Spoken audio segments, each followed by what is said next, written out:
Imagine you walk into a dealership. The car smells incredible.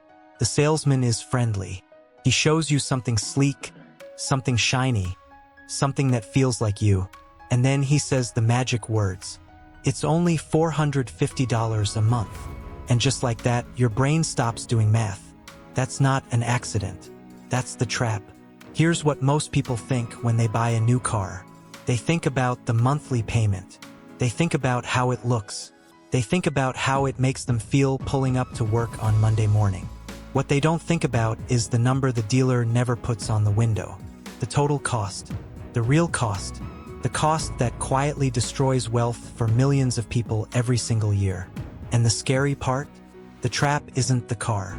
The trap is the way your brain processes the decision. Let's do the math most people never do. Say you buy a new car for $35,000. You put a small down payment, finance the rest at a typical interest rate, and you're sitting at $450 a month for 72 months. That's 6 years. $450 times 72 months. That's $32,400 in payments alone, before you add interest. With interest, you're often crossing $38,000 to $40,000 on a car that started at $35,000. But here's where it gets worse. The moment you drive that car off the lot, it loses roughly 10 to 15% of its value. By year 1, it's down nearly 20%. By year 5, it's worth maybe half of what you paid. You borrowed money. You paid interest on that money. And the thing you bought was shrinking in value the entire time. That is the opposite of how wealth is built. Here's the psychological reason this keeps happening. Dealers don't sell you a $35,000 car. They sell you a $450 monthly payment.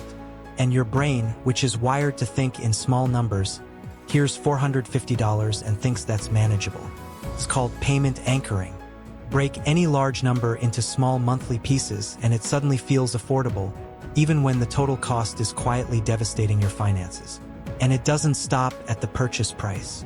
Add insurance, maintenance, fuel, registration, and depreciation, and the average new car costs its owner well over $10,000 every single year. That's money that could be invested, growing quietly, working for you while you sleep. A $10,000 annual investment over 10 years in a simple index fund, at a 10% historical average return, grows to over $175,000. The car gives you a feeling. The investment gives you freedom. This isn't about never owning a car.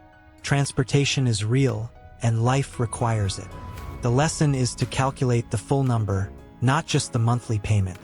A reliable used car, 2 to 3 years old, gives you most of the value at a fraction of the cost and zero first-year depreciation hit. Drive the car that gets you where you're going. Invest the difference. Let compounding do what the dealership never wanted you to think about. The new car smell fades in about 2 weeks, but the financial impact sticks around for 6 years. The wealthiest people don't ask, "Can I afford the payment?" They ask, "What does this actually cost me?